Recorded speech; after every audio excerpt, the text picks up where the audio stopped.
Redemption of preference share का और एक सम क्वेश्चन नंबर 11 देखो।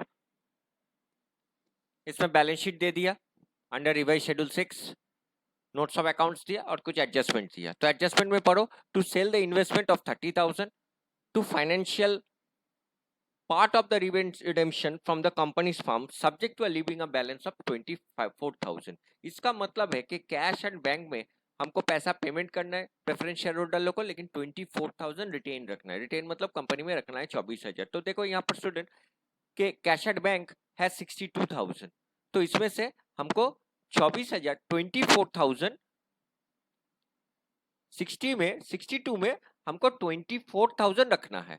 ठीक है, 62 नहीं होगा, इसमें सिर्फ हम लोग को 24,000 रखना है। इसी हिसाब से हम लोग सम बनाएंगे। और सबसे मेन पार्ट जो है to issue minimum equity shares. देखो यहाँ पर सिर्फ लिखा हुआ है मिनिमम इक्विटी शेयर्स, कितना इक्विटी शेयर ये हमको नहीं बताया। इतना अभी तक जितना हम सम कर रहे थे 2000 5000 कितना भी नंबर ऑफ इक्विटी शेयर्स बता दे रहे थे, लेकिन इसमें बता नहीं रहे कि कितना है। तो बोला देखो to issue minimum equity share of ₹50 each at a premium of 10 per share to raise the balance fund required. तो पैसा हम लोग को जरूरत है, क्योंकि देखो मेरा प्रेफरेंस शेयर बहुत ही ज्यादा है, तो पैसा को अरेंज करने के लिए हम लोग को मार्केट में शेयर छोड़ना है इक्विटी शेयर, लेकिन कितना शेयर इक्विटी शेयर छोड़ना है ये हमको नहीं बताया। और लास्ट में देखो the company also decided that 1000 equity share of 50 as bonus. ये तो बाद में करेंगे, पहले हम लोग प्रेफरेंस शेयर में जाएंगे। तो देखो यहाँ पर प्रेफरेंस शेयर मेरा कितना है, 1300 शेयर था, 10 रुपए करके दाम है, तो कितना होता है 1,33,000। ठीक है, इसी हिसाब से हम लोग सम करेंगे। ठीक है, तो चलो हम लोग सम में जाते हैं। एक्सेल फॉर्मेट हमने ऑलरेडी बना चुके हैं। तो इसमें देखो मेरा प्रेफरेंस शेयर कितना था 1,30,000, प्रीमियम कितना होगा, तो देखो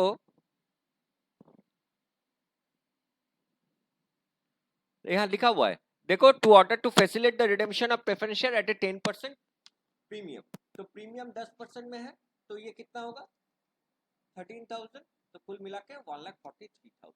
अब देखो सिक्योरिटीज प्रीमियम हम क्या कहते हैं, पहले सिक्योरिटीज प्रीमियम से ही हम लोग को इशू करना पड़ता है, लेकिन यहाँ पर अभी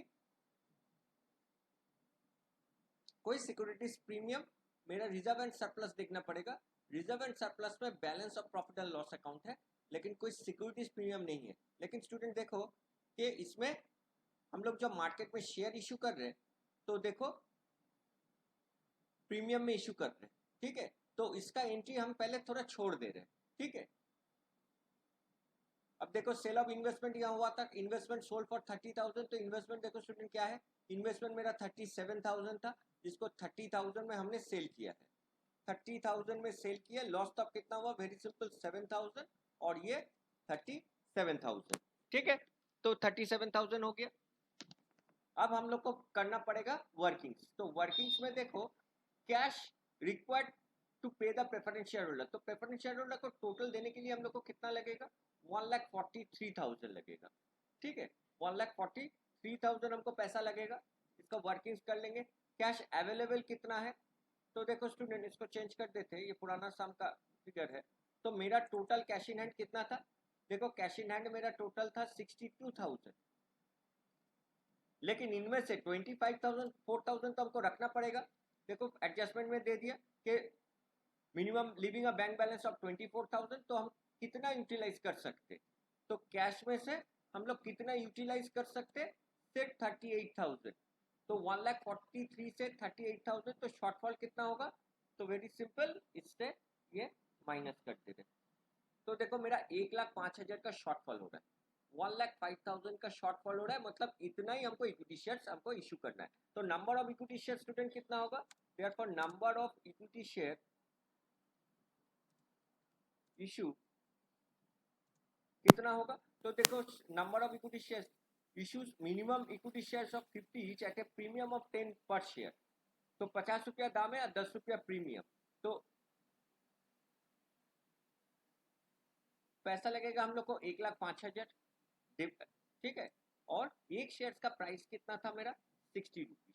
ठीक है, तो नंबर ऑफ इक्विटी शेयर्स का फॉर्मूला बोल सकते हैं fund required divided by issues price of the shares. तो इसमें हम लोग को देखा जा रहा है कि 1750 रुपये हमको मार्केट में इक्विटी शेयर्स इशू करना है। ठीक है, क्लियर। तो मार्केट में हमको number of equity shares issue करना है 1750, तभी जाके हम लोग ये फंड का इंतजाम कर सकते हैं। ठीक है,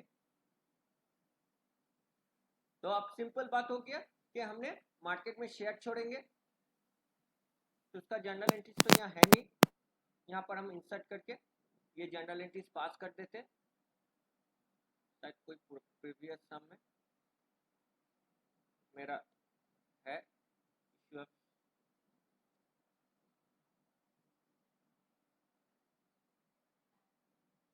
तो देखो ये डिलीट कर देते। तो कितना हमने मार्केट में शेयर इशू करेंगे 1750, 1750 इंटू 60, क्लियर। तो इसका कितना होता है देखो 1,05,000। इक्विटी शेयर कैपिटल कितना है, वेरी सिंपल, 1750 शेयर हम लोग इशू कर रहे हैं, 1750 शेयर इशू कर रहे हैं, 50 रुपये करके दाम है, तो कितना प्राइस होगा कर लेते हैं। और सिक्योरिटीज प्रीमियम कितना होगा, एज सिंपल एज दैट वो बोल दिया है यहाँ पर कि 10 रुपया करके है, तो ये कितना होगा 17,500, क्लियर। तो ये सब मिला के कितना हो रहा है देखो 1,05,000, 1,05,000। अब हम ये एंट्री में आएंगे, तो देखो प्रीमियम रिक्वायर्ड कितना था 13,000। तो प्रीमियम रिक्वायर्ड में देखो मार्केट में नया शेयर छोड़ने से हमको तो 17,500 मिल ही चुका है। ठीक है, तो इसी से ही हम ये 13,000 यूज करेंगे। तो ये जो अमाउंट है, ये अमाउंट से हम थोड़ा कलरिंग कर देते, ये अमाउंट से ये अमाउंट हम लोग एडजस्ट कर ही सकते, क्योंकि प्रोविजन में क्या बोला, कंपनी एक्ट 2013 में बोला कि premium on redemption first preference है सिक्योरिटीज प्रीमियम, उसके बाद है फ्री रिजर्व। तो हमने मार्केट में शेयर छोड़ के 17,500 तो शेयर कर ही लिए हमने। ठीक है, तो सिक्योरिटीज प्रीमियम में हम लोग लिखेंगे 13,000, इसमें कोई जरूरत ही नहीं है, और ये 13,000।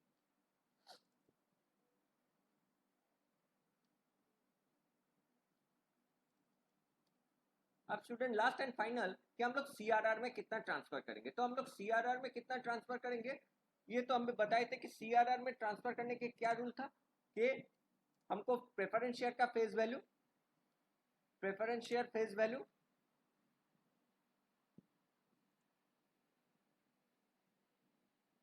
Preference share minus equity share face value.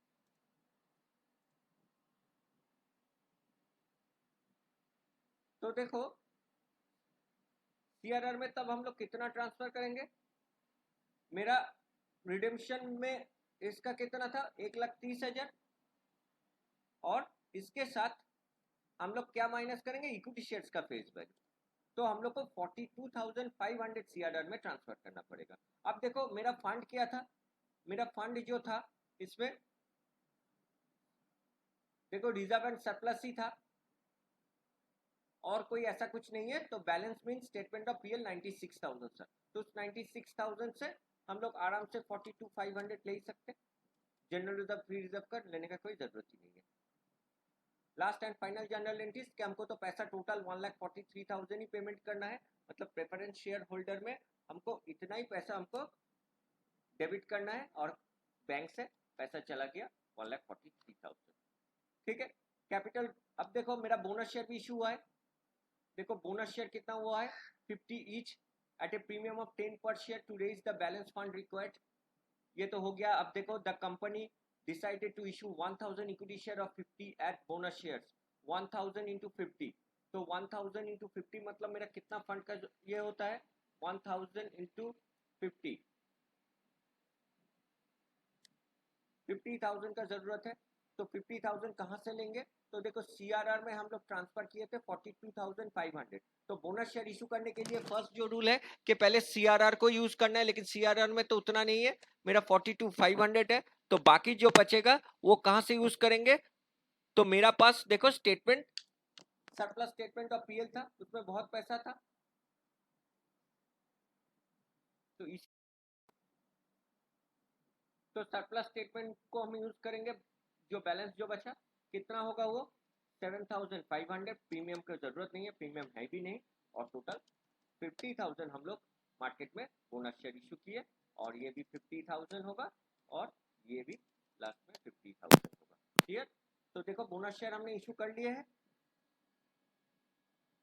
और तो कुछ है नहीं, तो you are required to pass the necessary journal entries और बैलेंस शीट। ठीक है, हमने तो सारा जर्नल एंट्रीज पास कर दिया। अब बैलेंस शीट देखो, बैलेंस शीट कैसे होता है। तो बैलेंस शीट में पहले देखो शेयर कैपिटल, तो शेयर कैपिटल में नोट जाते हैं हमने, तो नोट में क्या है मेरा, देखो प्रेफरेंस शेयर तो है नहीं मेरा, ये जो प्रेफरेंस शेयर है, प्रेफरेंस शेयर 0 हो गया। मेरा इक्विटी शेयर था 9,000 एट 50 ईच, इसको हम लिखेंगे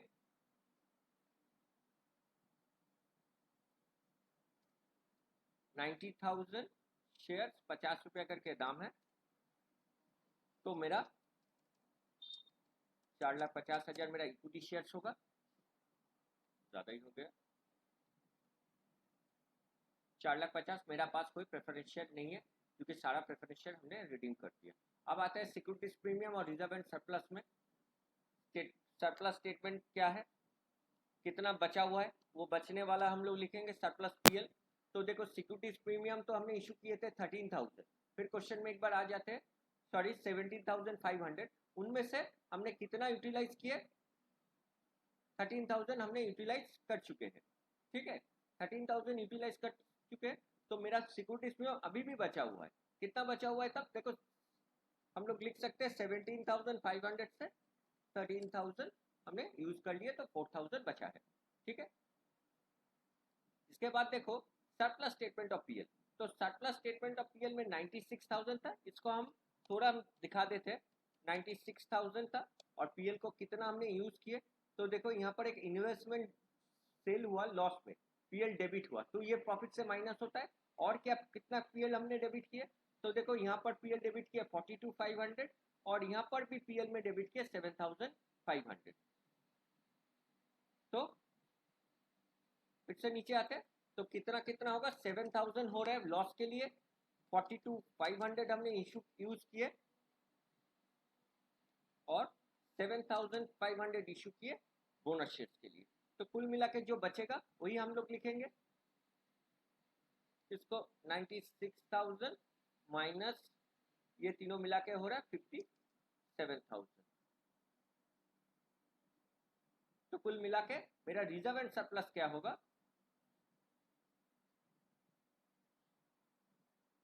मेरा टोटल रिजर्व एंड सरप्लस होगा दिस प्लस दिस, 43,500 मेरा रिजर्व एंड सरप्लस होगा। तो देखो यहाँ पर शेयर कैपिटल में तो मेरा ऑटोमेटिक आ गया, रिजर्व एंड सरप्लस से हम लोग लेंगे 43,500। तो देखो शेयर कैपिटल जो इक्विटी शेयर बचा हुआ है वो भी हो गया, ये 43,500 भी हो गया। अब बैलेंस शीट को जस्ट कॉपी करना है और क्या क्या बचा, देखो ट्रेड पेबल में मेरा कुछ था नहीं, तो ट्रेड पेबल डायरेक्टली हम लोग लिख देंगे 1,13,000। अब देखो बैलेंस शीट के एसेट में आएंगे, 6,90,000 लिखेंगे टेंजिबल फिक्स एसेट्स में, तो टेंजिबल फिक्स एसेट्स में हम लोग लिख दे रहे 6,90,000। और मेरा कुछ नहीं है, मेरा था नॉन करेंट इन्वेस्टमेंट था, लेकिन ये नॉन करेंट इन्वेस्टमेंट जो था ये हमने सेल कर दिया। ठीक है, ये सेल कर दिया, ये कुछ भी नहीं है। और मेरा कैश एंड कैश इक्विवेलेंट, तो student cash and cash equivalent कितना लिखेंगे, कैश एंड कैश इक्विवेलेंट लिखेंगे, बोल दिया था 24,000। ठीक है, अच्छा चलो एक कैश बुक भी छोटा सा बना के हम देख लेते कि कैश में कितना बैलेंस है ना। तो एक रफ कैश बैलेंस अगर हम लोग करेंगे, कैश बुक अगर बनाएंगे, तो कैश का देखो ओपनिंग कैश बैलेंस कितना था 62,000। मार्केट में कितना शेयर छोड़े हमने पैसा लाने के लिए, और इन्वेस्टमेंट एसेट सेल करने के लिए कितना एसेट सेल किया,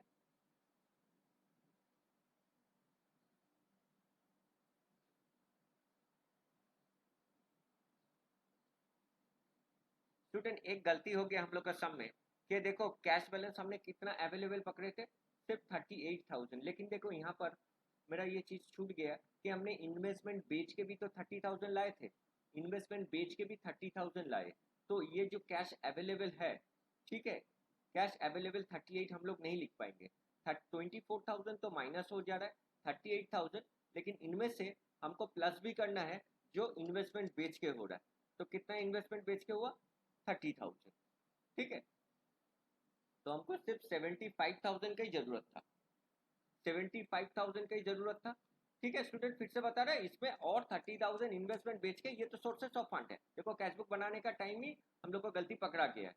तो देखो मेरा शॉर्टफॉल अभी हो रहा है सिर्फ 75,000 और मेरा शेयर इशू किए 60 में, तो 75 से 60 होने से 1250, थोड़ा सम एकदम चेंज हो गया। तो ये 1250 से हम लोग को कैलकुलेशन करना है, सब चीज 1250 से होगा।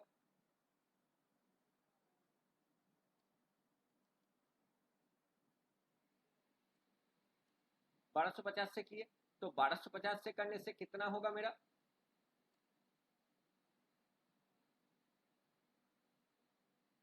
थोड़ा चेंज कर दे रहे, ये भी होगा 1250 इंटू 10, 12,500, ठीक है क्लियर। अब देखो ये जो मेरा 13,000 का जरूरत है, 13,000 में तो सिर्फ 12,500 ही हमने यूज कर पा रहे हैं। तो बाकी जो 500 है वो फ्री रिजर्व से हम लोग यूज करेंगे। फ्री रिजर्व मतलब अभी हम लोग का ये पर्टिकुलर सम में स्टेटमेंट पीएल था, तो स्टेटमेंट पीएल से बाकी हम लोग 500 रुपया लेके 13,000 इसको फुलफिल करेंगे, ठीक है। मेरा सीआरआर में भी चेंज हो जाएगा, क्यों,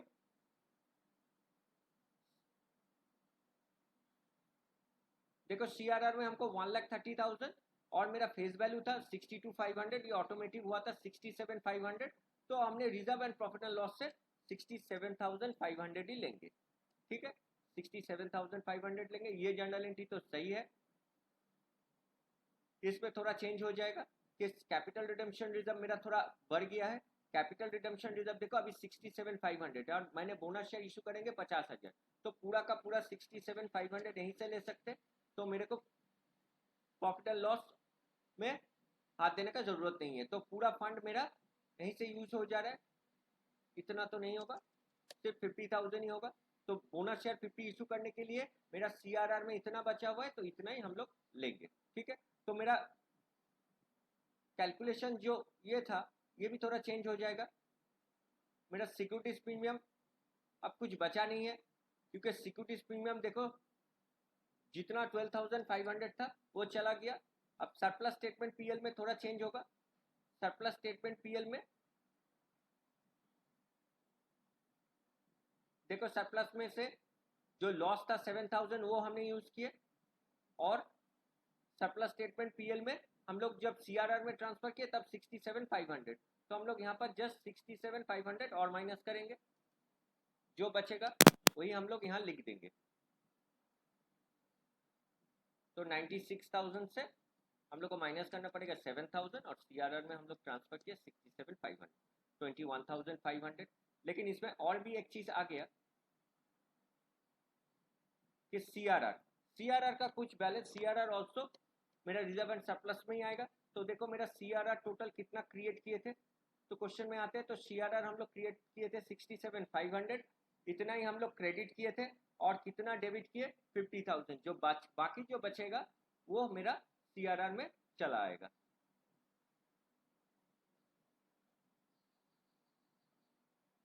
तो मेरा रिजर्व एंड सरप्लस में आया 21,500 और ये 21,500 ऑटोमेटिकली चला आया, ठीक है।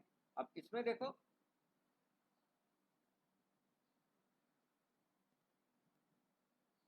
शेयर कैपिटल में थोड़ा चेंज होगा। शेयर कैपिटल में हमने बोनस शेयर भी मार्केट में इशू किए थे, तो ये बोनस शेयर का भी इफेक्ट यहाँ पर आएगा।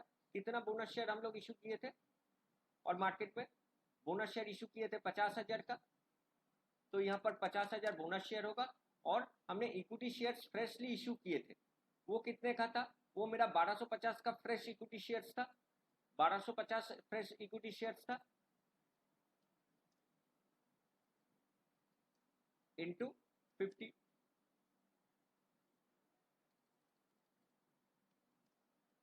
Thousand equity shares as bonus था एट द रेट ऑफ ₹50,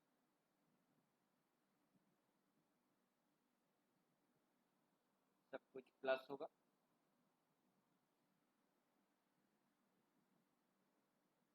तो मेरा टोटल शेयर कैपिटल आया और स्टूडेंट देखो मेरा सिक्योरिटीज प्रीमियम तो कुछ भी नहीं बचा, सीआरआर में मेरा 17,000 बचा और मेरा सरप्लस में 21,000 बचा। 21,500 पहले था, लेकिन देखो प्रीमियम को भी पेमेंट करने के लिए 500 हमने सरप्लस से लिए थे, सरप्लस स्टेटमेंट ऑफ पीएल से 500 लिए, तो टोटल मेरा जो सरप्लस था 96,000, उसमें से 7,000 इन्वेस्टमेंट लॉस के लिए, 67,000 सीआरआर के लिए और ये जो 500 है ये प्रीमियम के लिए, तो टोटल बचा 21,000 और कुल मिला के ये 38,500 मेरा यहाँ पर ट्रांसफर हो गया। शेयर कैपिटल में मेरा क्या था, इक्विटी शेयर्स था, बोनस शेयर्स था, वो भी इक्विटी शेयर्स ही है, और 9,000 जो एग्जिस्टिंग शेयर, टोटल जो इक्विटी शेयर्स है यहाँ पर चला गया। अब हम लोग को सिर्फ बैलेंस शीट से हम लोग को सिर्फ ट्रांसफर करना है। देखो इसमें सिर्फ और क्या बचा, non current investment, trade payable में 1,13,000 दिए, इन्वेस्टमेंट फिक्स एसेट से 6,90,000 लिए, नॉन करेंट इन्वेस्टमेंट तो था ही नहीं इसलिए ये जीरो हो गया, और मेरा कैश एंड कैश इक्विवेलेंट 24,000। अब इसका बैक कैलकुलेशन करके देख लेते कि ये 25,000 जो है ये सही है कि नहीं। इसके लिए जस्ट हम लोग क्या करेंगे, तो देखो मेरा ओपनिंग में 62,000 था, और भी एक देखते, देखो मेरा कैश था पहले 62,000, मेरा कैश क्या क्या आया, तो देखो इन्वेस्टमेंट बेच के आया 30,000, शेयर्स बेच के आया 75,000 और प्रेफरेंस शेयर होल्डर को हम लोग 1,43,000 दे दिया, तो देखो कितना आ रहा है, देखो 24,000 आ गया। एक्चुअली 25,000 को बेस करके हम लोग ये मार्केट में शेयर इशू किए थे। फिर से एक बार चेक कर लोगे स्टूडेंट कि मेरा ओपनिंग कैश कितना था, उसके साथ जो जो पैसा आया वो ऐड करोगे, मतलब जितना बैंक डेबिट है वो ऐड करोगे और जितना बैंक क्रेडिट है वो माइनस करके देख लोगे कि क्वेश्चन में जो हम लोग को कंडीशन दिया था कि कैश बैंक में मेरे को 24,000 रहना चाहिए, तो वो है कि नहीं। ठीक है, उसके बाद तो ऑलमोस्ट सम खत्म हो गया, और देखो मेरा बैलेंस शीट भी शायद टैली हो गया, देखो 7,14,000, ये भी 7,14,000। और इसमें एक चीज है जो मेन चीज जो यहीं पर है कि हमको कितना कैश का शॉर्टफॉल है, उसी से हमको नंबर ऑफ शेयर्स जो उसका वैल्यू था वो डिवाइड करने से ये मेरा नंबर ऑफ इक्विटी शेयर्स आ गया। ठीक है, ये भी एक मेन पॉइंट है कि नंबर ऑफ इक्विटी शेयर्स कैसे ढूंढना चाहिए। ये कैश का बेसिस में हुआ कि नंबर ऑफ इक्विटी शेयर्स कितना है, इसी हिसाब से हम लोग को सम बनाना पड़ेगा। और देखो हर सम में बता देता था कि मेरा इक्विटी शेयर्स इतना इशू करना है, इतने रुपया करके, लेकिन इस पर्टिकुलर सम में कुछ बताया नहीं, तो इस हिसाब से हम लोग सम करेंगे। इसको अच्छे से देखो, इसका पीडीएफ भी हम भेज दे रहे हैं, ये सम को अच्छे से देखो, और इसका बैलेंस शीट भी बनाना जरूरी है, क्योंकि बैलेंस शीट बनाने से फुल सम का मार्क्स हम लोग को मिलेगा, और ऐसे ही हम लोग को नोट भी बनाना पड़ेगा।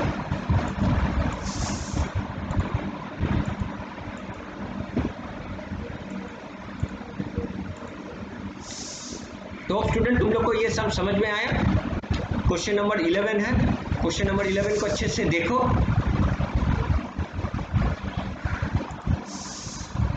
ये है मेरा क्वेश्चन, ठीक है, बहुत ही अच्छा सम था। कैश बैलेंस को मेंटेन करके हमको कितना मार्केट में शेयर इशू करना है वो हम लोग को देखा जाएगा।